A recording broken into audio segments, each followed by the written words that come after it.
Boa noite a todos. Queria agradecer aos organizadores do Neuro Experience pela oportunidade de nós discutirmos aqui um pouco sobre tratamento fetal de mielomeningocele. A história da intervenção ou da cirurgia fetal, ela não é tão recente como pode parecer. Como os senhores observam aí, já na década de 60, a descrição de procedimentos de intervenção, a fetoscopia diagnóstica data de 74, e já na década de 80, havia a descrição já dos shunts ventrículo-amnióticos fetais para tratamento de hidrocefalia. O professor Michael Harrison, cirurgião pediátrico, que é considerado por muitos o pai da cirurgia fetal e que formou diversos profissionais e fomentou centros de terapia fetal ao redor do mundo, ele estabeleceu, e até hoje é seguido, o que se chama de passos para a instituição de uma intervenção pré-natal. Então, o primeiro passo é a realização da pesquisa experimental animal, para entender a fisiopatologia da afecção e saber também se aquele procedimento ele tem uma segurança mínima para ser executado em humanos. Em segundo momento, a avaliação da doença não tratada. De repente, não fazer nada no período fetal é a melhor conduta. E, na medida em que se determina uma terapia intraútero, selecionar quais são os fetos que realmente vão se beneficiar dessa intervenção. Nem todos podem ter benefício. Importante lembrar essa frase famosa de que não é porque pode ser feito que deve ser feito. Só deve ser feito se os resultados realmente mostrarem eficácia e boa evolução, no caso aqui para a mãe e para o feto. Na nossa área, por exemplo, a Associação Brasileira de Cirurgia Pediátrica recentemente lançou uma nota técnica sobre uma doença específica da nossa área, que é a gastrosquise, lembrando que não se aplica cirurgia intraútero para gastrosquise na medida em que não há estudos experimentais animais que garanta segurança para humanos. Então, não há ainda substrato experimental que se permita a transferência para a realização em humanos. Lembrando aqui as palavras do professor Nobel de Física, Feynman, no seu relatório final sobre os motivos do desastre da Challenger, em 86, que se aplicam também a nesse cenário que nós estamos debatendo, que para a implementação de uma tecnologia bem-sucedida, a natureza não pode ser enganada. A cirurgia fetal, ela envolve a abordagem de dois pacientes, mãe e feto. Nesse sentido, os diversos profissionais que podem estar focados em um ou outro, na realidade, têm que trabalhar conjuntamente, com troca de informações, com troca de experiências, buscando o melhor para os dois pacientes. Nesse sentido, tem que se buscar redução de risco máximo para ambos e benefícios da mesma forma. Em relação a indicações da cirurgia intraútero, as três principais indicações envolvem as malformações pulmonares, o teratoma sacoccígeo e os defeitos de tubo neural. Em relação ao teratoma sacoccígeo e às malformações pulmonares, as indicações são pequenas na medida em que o procedimento só é realizado em bebês com hidropsia fetal, ou seja, aqueles bebês que estão em iminência de óbito, seja cirurgias a céu aberto, seja cirurgias minimamente invasivas. Isso é um cenário completamente distinto do que nós vamos observar na cirurgia fetal para mielomeningocele, de tal sorte que esse cenário aqui da mielomeningo é onde há as principais indicações para a realização de cirurgia fetal. Todos os senhores conhecem a realidade da mielomeningocele, seja em relação à incidência, seja em relação a custo, sabem naturalmente que nós não conseguimos debelar totalmente a doença, mesmo com a exposição de ácido fólico e os programas de suplementação, e o entendimento, que é a base da cirurgia intraútero, de que a mielomeningocele envolve uma lesão em dois insultos. O primeiro, que é o insulto embriológico, que leva à exposição dos elementos neurais, e o segundo, o insulto do trauma químico e mecânico, que ocorre no final da gestação, pelo contato com um líquido amniótico que muda de composição e também na lesão por trauma mecânico do choque dessa medula com a parede fetal.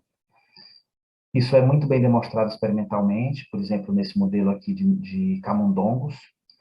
Vocês observam aqui o controle e a mielomeningocele fetal no camundongo, a coloração aqui da histologia da medula exposta no início, no começo da gestação, a coloração é muito similar da medula exposta com a medula do camundongo normal, e se observa que essa coloração vai alterando, de tal sorte que no final, aqui, praticamente o que existe é o corpo vertebral e uma lesão significativa que aumenta no final da gestação.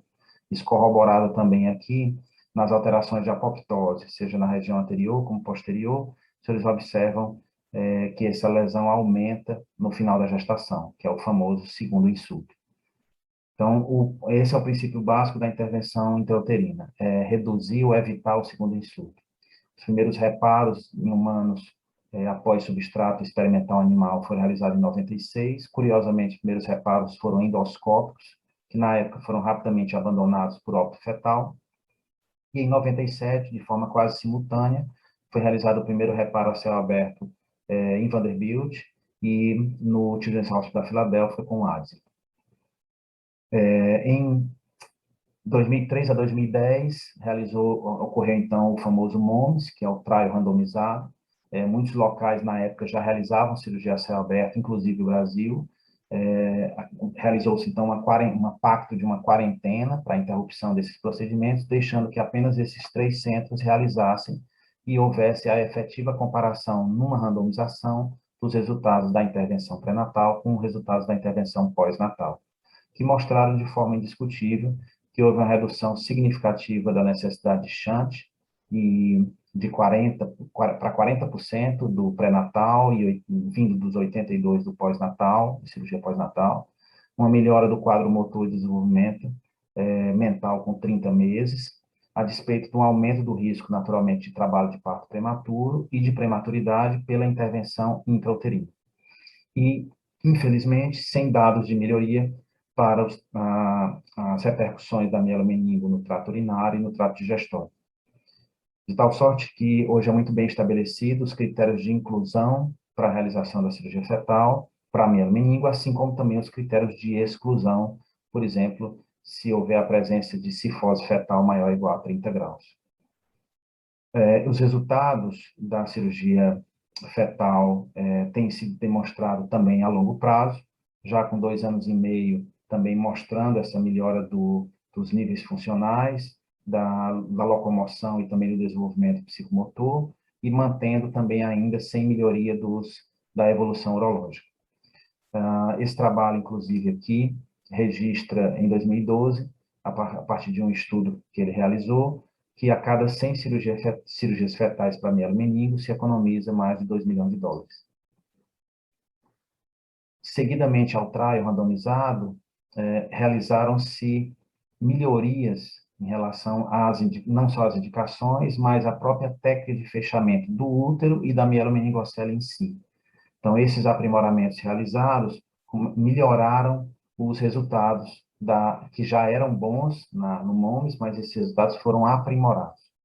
Registra-se também que a preocupação aqui do risco de ruptura uterina, ela é real, mas ela é muito similar ao risco de ruptura de uma esterectomia clássica de um parto. Então, não que seja desprezível, mas em estudo recente de 2019 mostra que essa preocupação ela não é tão alta como se achava no passado do risco de ruptura uterina em gestação após que o bebê for operado. Em 2019, a partir dos dados que haviam até aquela época, a Associação Americana de Neurocirurgiões, né, e entidades paralelas fizeram as suas recomendações no guidelines em relação ao reparo pré-natal de mielomeningo.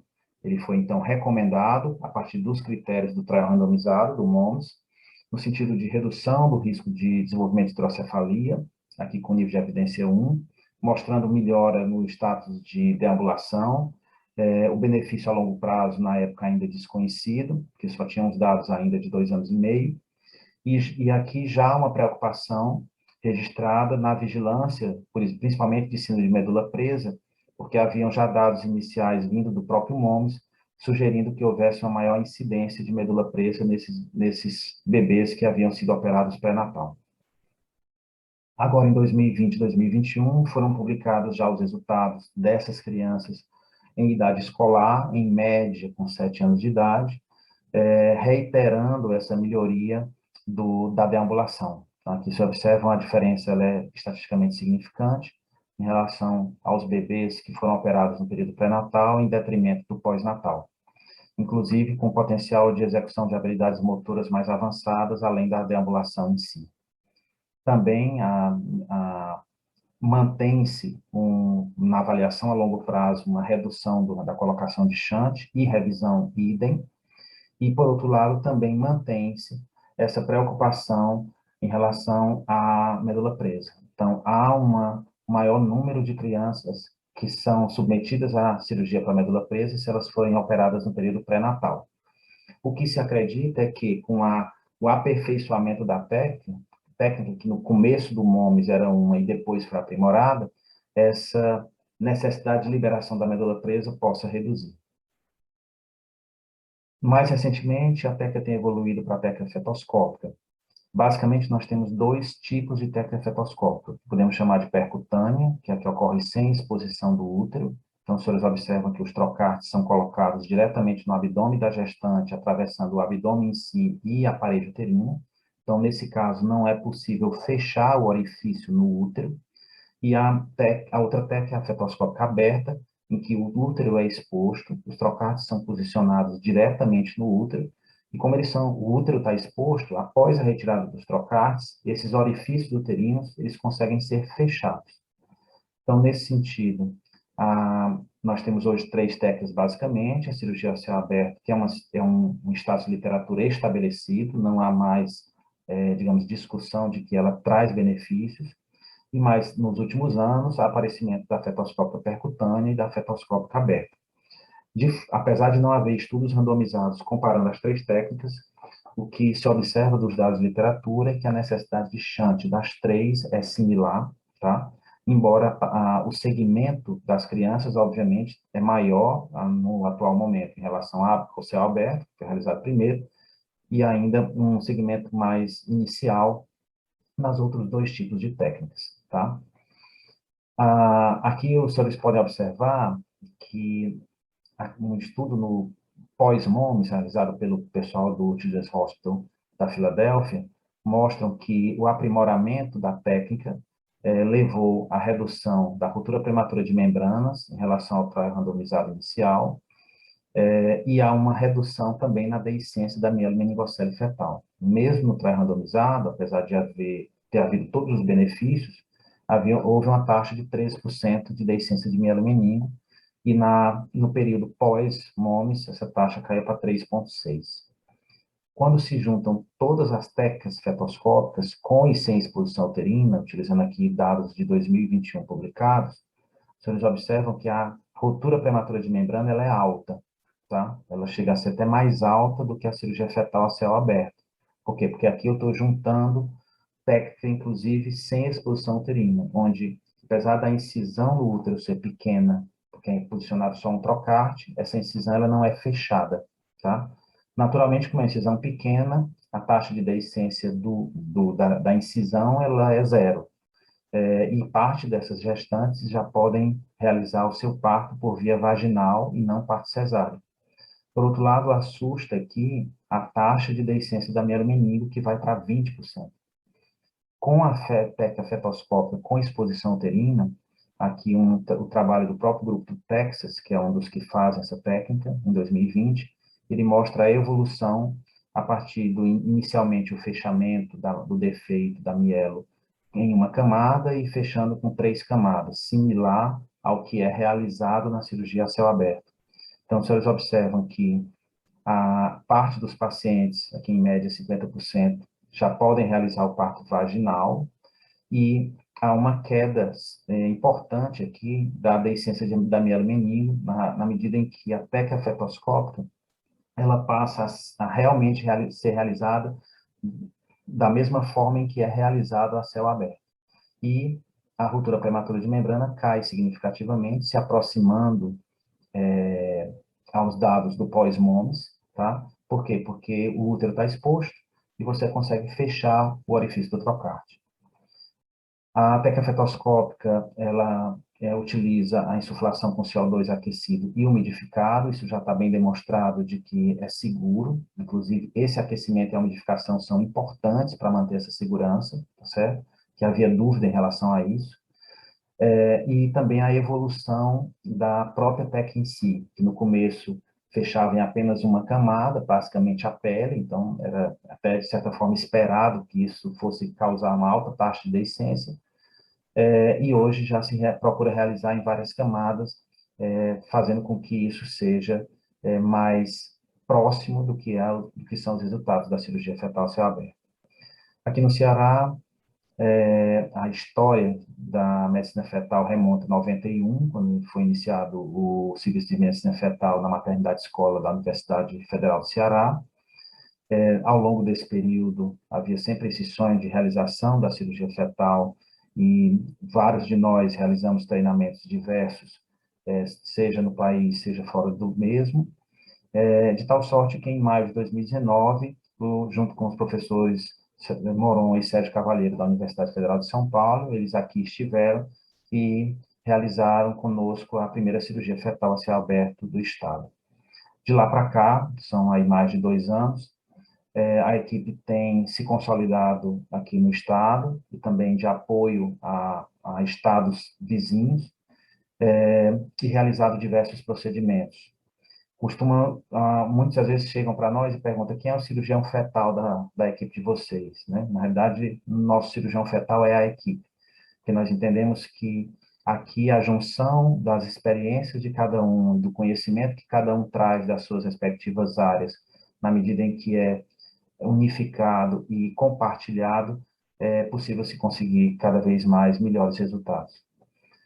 Na própria evolução do grupo, ao longo dos casos que nós realizamos, a incisão uterina ela vem sendo reduzida para e passo, o fechamento naturalmente aprimorado, e também uma preocupação importante com o segmento pós-natal dessas crianças nas mais diversas especialidades.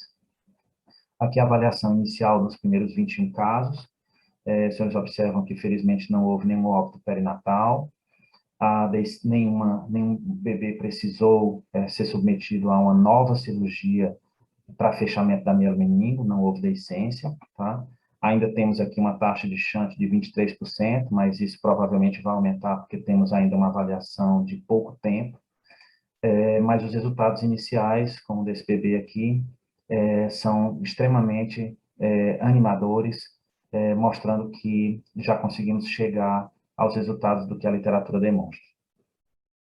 Para onde é que a técnica de cirurgia fetal para mielomeningo evolui, né?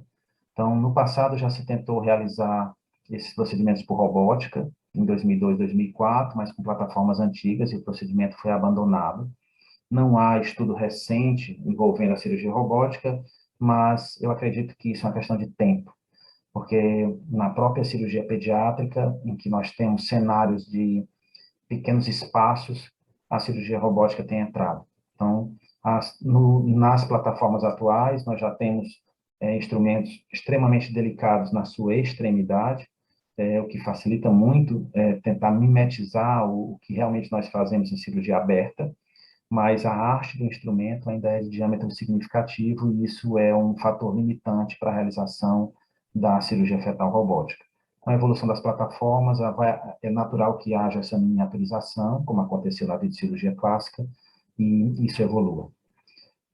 Os tratamentos com células-tronco também têm sido tentados do ponto de vista experimental, então há também uma expectativa grande com o uso de PETs com células-tronco para amplificar esse fechamento.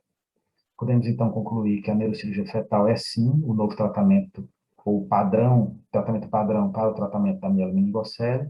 As vias de acesso técnica cirúrgica, naturalmente, estão em evolução.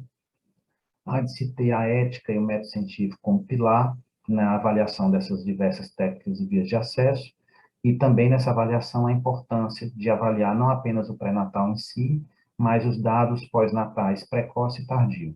né? Porque o fechamento fetal da mielomeningo tem que ver com a repercussão que isso vai acontecer lá na frente. Os problemas são grandes, né, em relação aos diversos cenários, mas os desafios para quem lida com essa área são definitivamente apaixonantes. Obrigado pela atenção e fico à disposição para dúvidas.